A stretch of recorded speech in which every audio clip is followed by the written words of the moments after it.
सिद्धेभ्यः।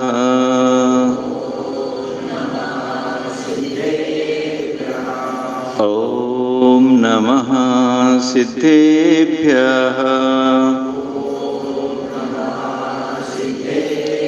लक्ष्मी निवास निलयं विलीन विलयं निधाय हृदि वीरम् आत्मानुशासनमहं वक्षे मोक्षाय भव्यानां।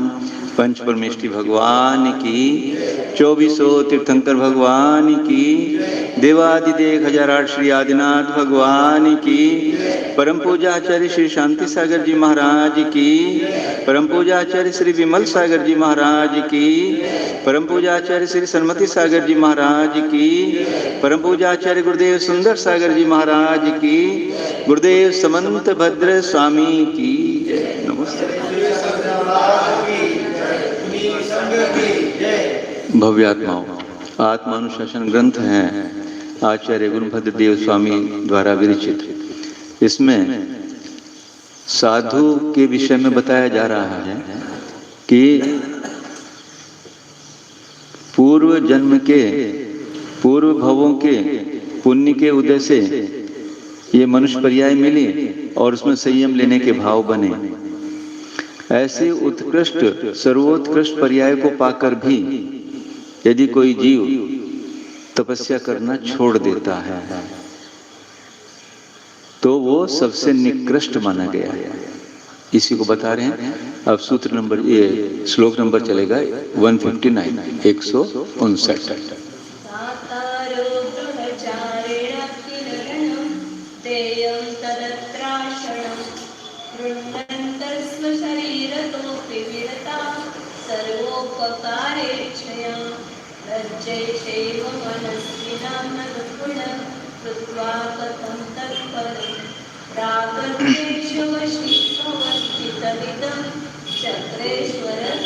कले, यहाँ पर 3 चीज हैं। एक दाता है और एक ग्रहण करने वाला है, साधु है, और एक द्रव्य जो दिया जाता है। दातार गृहचारिण, जो दाता है वो तो गृहस्थ है। और धन क्या है? देयम, जो दिया जाने वाला धन क्या है? तत् अत्र अशनम, यहाँ पर वो अशन यानी भोजन, भोजन वो लिया गया धन। ग्रहंत, और ग्रहण करने वाला कौन है? साधु। स्व शरीरतः अपि विरता, जो अपने शरीर से भी विरक्त है। ऐसा साधु क्या हुआ वहां पर? वो ग्रहण करने वाला, देने वाला गृहस्थ, दिया जाने वाले वस्तु क्या है? धन। द्रव्य क्या हुआ? वो अशन यानी भोजन। और ग्रहण करने वाला स्व शरीरतः विरतः अपि, अपने शरीर से भी जो विरक्त हैं। तो जो अपने शरीर से विरक्त हैं वो भोजन में आसक्त कैसे हो सकता है? आचार्य कह रहे हैं सर्वोपकार इच्छया, सभी जीवों की उपकार की इच्छा रखने से, सबकी इच्छा, सबके उपकार की इच्छा करने वाला कि सब जीवों का कल्याण हो। साधु का क्या कार्य है? साधु क्या सोचता है कि सब जीवों का कल्याण हो और मेरा भी कल्याण हो। भोजन किस लिए कर रहा हो? कि यदि इस शरीर की स्थिति रहेगी तो इस शरीर से तप करके मैं अपना कल्याण करूंगा। तो स्व और पर दोनों के कल्याण की भावना से वो भोजन ग्रहण करता है। और वो भी कैसे करता है? लज्जा एष एव मनस्विना, ये जो एष शब्द मतलब ये भोजन जो है, हाँ ऐशा, ये भोजन जो लज्जा पूर्वक करता है। क्यों?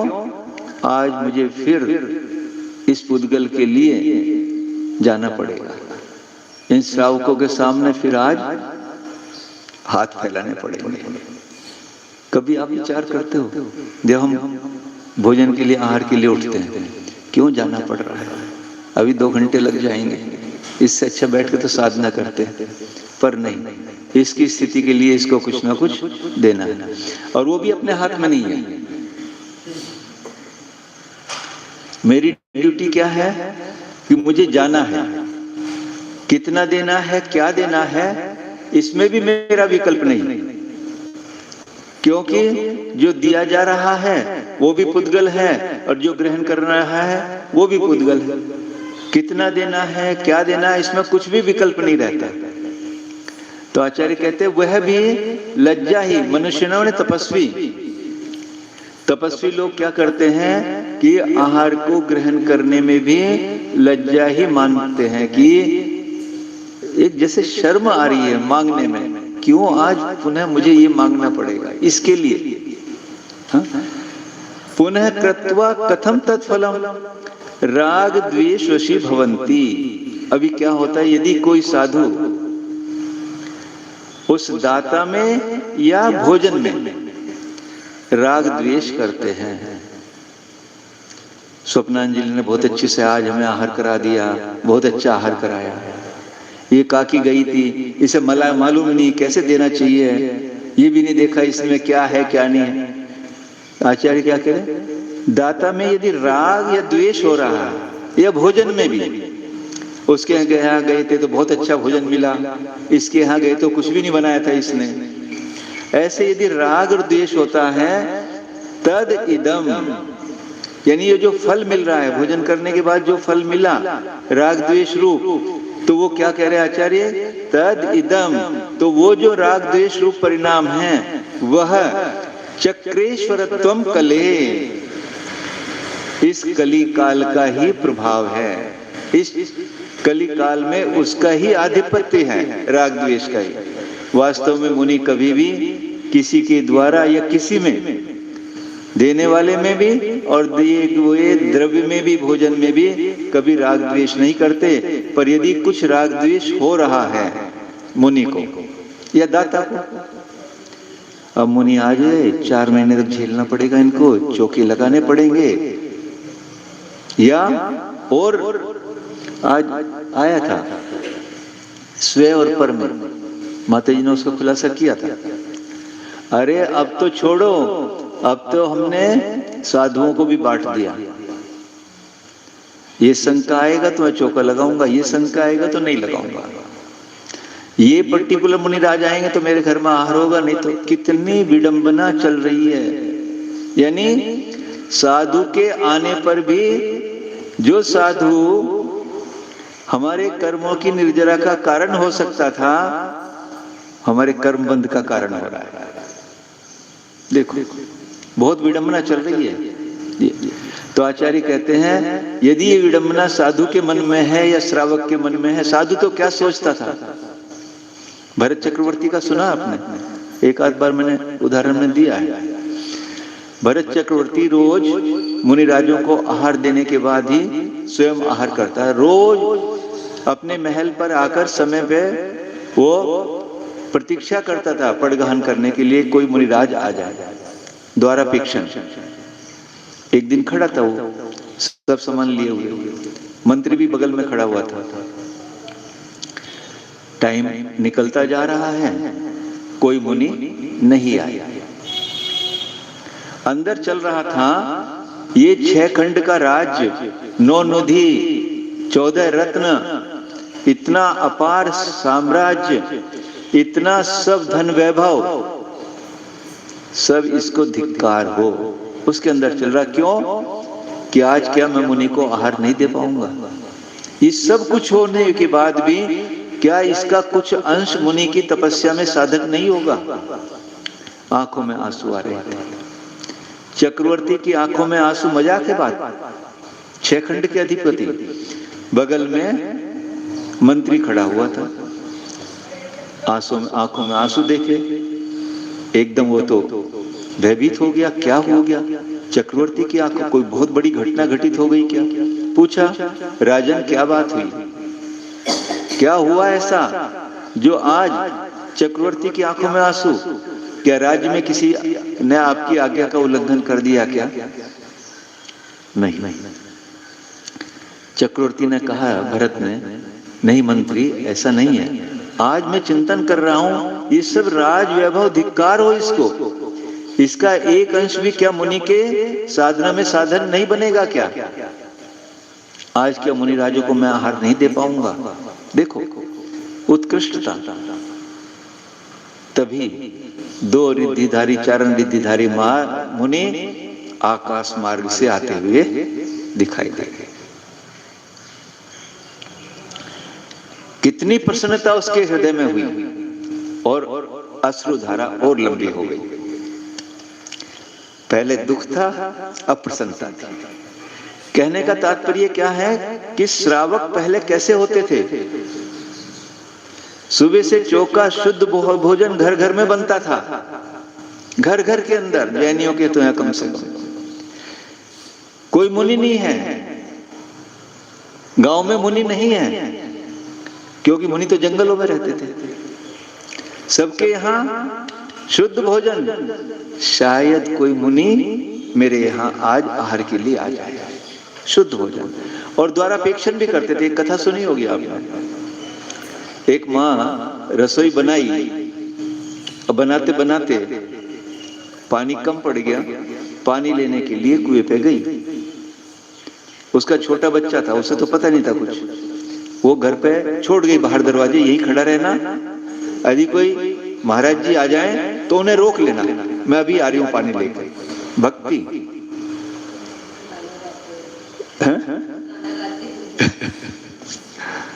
वो तो चली गई पानी लेने। इतने में एक मुनिराज आ गया। वो बच्चा खड़ा हुआ था वहां पे। महाराज जी रुको रुको, मेरी माँ अभी आ रही, पानी लेने गई है। बच्चे की इतनी भक्ति देखकर मुनिराज वहां बाहर खड़े हो गए। इतनी देर में माँ आई, अपनी जो टोकनी थी, टोकनी कहते हैं हम लोग उसको, बाल्टी को, उसे घड़े को रखी और तुरंत पड़गाहन किया, ले गई जो भी बना था। यानी इतनी भक्ति थी, कोई साधु मेरे यहाँ आ जाए, ऐसी भक्ति थी। किसी में राग द्वेष नहीं उत्पन्न होता था। ये बनाए कुछ नहीं। आचार्य पुरुषोत्तम सागर जी की माता जी छुल्ली का थी, कानपुर में चातुर्मास था, हम जाते थे पास में बराबर। तो बताती थी कि भैया मैं तो 8-10 मुनियों को एक साथ खड़ा कर लेती थी। खड़े हो जाओ, सबके हाथ धुलाए, सबको शुद्धि बोली, खड़े हो गए। और दाल रखी हुई है, पूरा भगोना भरा हुआ, रोटी रखी हुई है, बस सबके हर में हाथ धो के पानी पिला दिया सबको फटाफट। 4-4 गिलास हाथ में रखे और वो उठाई पतीली यानी भगोना और कड़छी से सबके हाथ में चली गई डाल। अकेले 10-10 को आहार करा देते थे। कितनी भक्ति थी और सब आराम से उसको ग्रहण कर रहे हैं। यानी उस समय पर, अभी 50 साल की बात है, उस समय इतना राग द्वेष नहीं था, इतना सब बनाने की भी एक प्रक्रिया नहीं थी।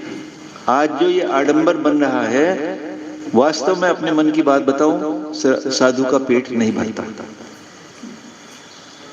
ये खाऊं क्या, ये खाऊं, ये खाऊं क्या, ये खाऊं। दाल रोटी सब्जी चावल बस इतना हो गया तो बहुत हो गया। दूध मिल गया तो ठीक, नहीं तो कोई जरूरत नहीं। आधे घंटे में रसोई बनती है। जिसके चौका होता है सुबह से, ना तो मंदिर का ना स्वाध्याय का, वो उसी में लग जाता है। देखो होता नहीं होता। इसी के कारण राग द्वेष उत्पन्न हो रहे हैं। तो ये पंचम काल का ही आचार्य कह रहे हैं, ये उसी का ही अधिपत्य है। चक्रेश्वरतम यानी उसी का ही अधिपत्य है कि कलिकाल में, इस पंचम काल में साधुओं में यदि राग द्वेष हो रहा है तब भी उसका प्रभाव है, और श्रावकों में यदि राग द्वेष उत्पन्न हो रहा है तो इस पंचम काल का ही प्रभाव है। नहीं तो श्रावक बड़ी भक्ति से अपने 7 गुणों से संयुक्त होता हुआ, बस इतनी भक्ति होती है उसकी कि कितनी कितनी रासायनिक क्रियाएं, केमिकल रिएक्शन इस बॉडी के अंदर चलते हैं।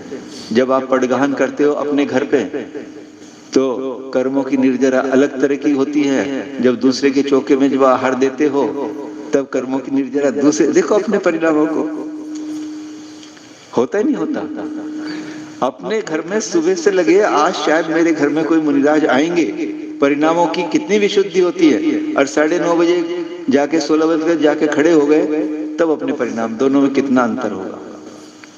तो आचार्य कह रहे हैं कि ये जो राग द्वेष की परिणति या परिणामों की इतनी विशुद्धि नहीं हो रही है। वास्तव में ये माँ का नाम मेरे अंदर, ये जो पीछे बैठी है माता, भगवान की माता, जब परसों उस दिन रात को आई, काका थे, इनकी भक्ति देख के मुझे ऐसा लगा कि ये तो बननी ही चाहिए, इतनी भक्ति सारी, मुझे बनाओ माता, मैं तड़प रही हूँ किसी तरह से भगवान की माता।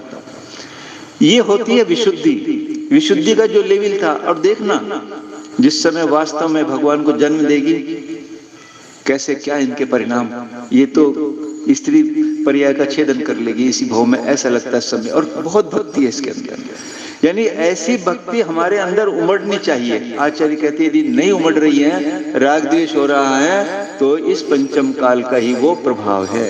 हाँ, आगे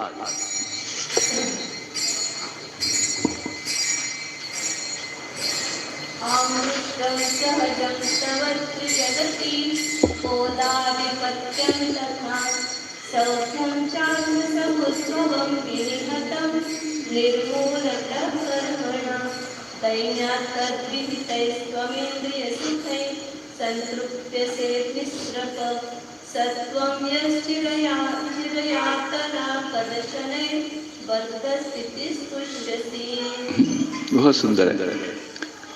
आमृष्टम सहजम तव त्रिजगति बोधि अधिपत्यम।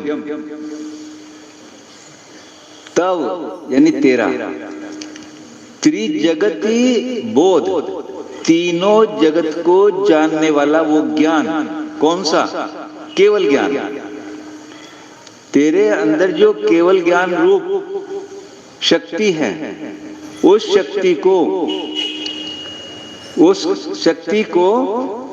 शक्ति जो तेरा स्वाभाविक गुण था, स्वाभाविक तेरा वैभव, अधिपत्य जिसका था, तेरा अधिकार था, उसको आमृष्टम सहजम, जिसको लुप्त कर दिया है, ढक लिया है। किसने? कर्मणा, कर्म ने, कर्म के द्वारा जो तेरा केवल ज्ञान रूप शक्ति थी वो ढक गई है। तीनों जगत को जानने की शक्ति तेरे अंदर थी, वो कर्म के द्वारा लुप्त जैसी हो गई है। सौख्यम च, तथा उसी प्रकार सौख्यम च, जो तेरा अनंत सुख, अनंत आत्मिक सुख, आत्म समुद्भवम, आत्मा से उत्पन्न होने वाला जो तेरा अनंत सुख, विनिहतम, वो भी हट गया, यानी उसका भी घात कर दिया गया। अभी अपना सुख किस में मान रहे हो? अभी बताया था कषायों में, अपने काय में, इंद्रियों के विषयों में, इनमें सुख मान रहे, पर नहीं।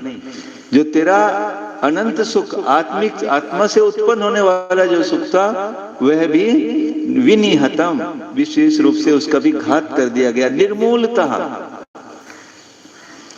निर्मूलता शब्द लिया गया है। निर्मूल मतलब जड़ से ही, मतलब क्या हुआ इसका?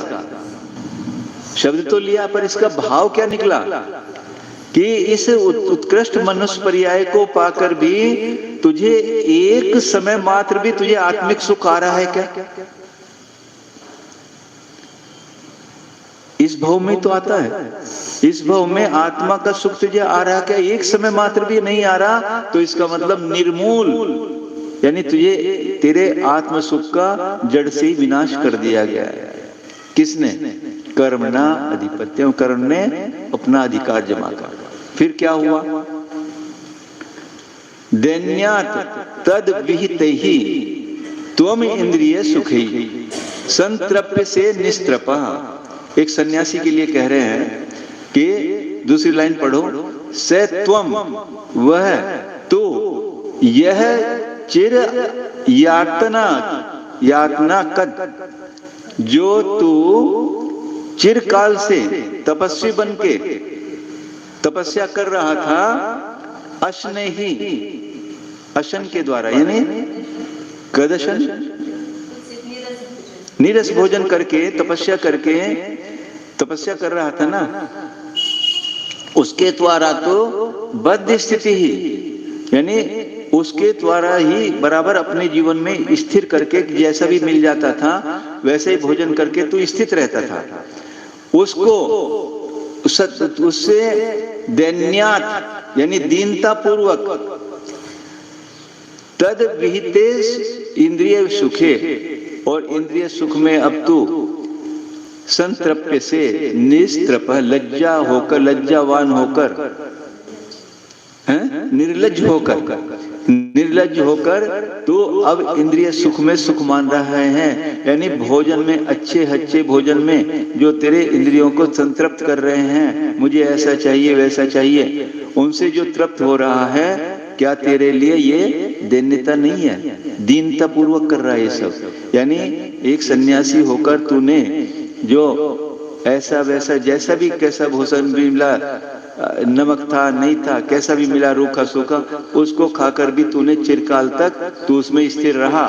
परंतु अब उसको छोड़कर तो इंद्रियों के विषयों का लोलुपी होकर तो अब क्या हो गया? जैसे दीन हो गया, लज्जा, निर्लज्ज हो गया। तो ऐसा नहीं करना चाहिए, आचार्य कह रहे ऐसा। तो आचार्य भगवान कह रहे साधु के लिए कि साधु, तो जिस स्थिति में जैसा कैसा भी मिले, शुद्ध भोजन इस शरीर की स्थिति के लिए है कि तेरी तपस्या ठीक हो जाए। तो इंद्रियों के विषयों में निर्लज्ज होकर प्रवाहित मत कर अपने इस उपयोग को, अपने उपयोग को अपनी आत्मा के साधन में ही लगा। हाँ, कर्म ने क्या दिया? इंद्रिय तो उसको सुख मान ले कि अच्छा कर रहा है हमारे लिए, हमारे घर के अंदर बैठकर, और हम ही को लॉलीपॉप देकर कि हम बहुत अच्छा ये कर रहा है हमारे लिए। इंद्रियों के सुख क्या है? वही। तो आचार्य कह रहे हैं कि इस कर्म ने हमारी बहुत दुर्दशा कर रखी है। यदि इसका ज्ञान हो जाए, बताया था ना कि आगम का ज्ञान करके और अंदर सम्यक दर्शन हो जाए, तो बस इस जीव का फिर ये आचरण के मार्ग पे चल के कल्याण कर सकता है। चलिए करते हैं। बोलिए आचार्य गुरुदेव सुंदर सागर जी महाराज की। जावानी के ज्ञान से सूझे लोकालोक, सोवाणी मस्तक नमो सदा देत हूँ धो। देव भजो अरिहंत नित गुरु सेवा निर्ग्रंथ, दया धर्म पालो सदा यही मुक्ति को। नवाड आज पौराणिक स्वाध्याय निष्ठापन व्यायाम पूर्वाचार्य क्रमेण सकल कर्म भाव पूजा वंदना समितम श्री शुद्ध भक्ति का सर्गम करो।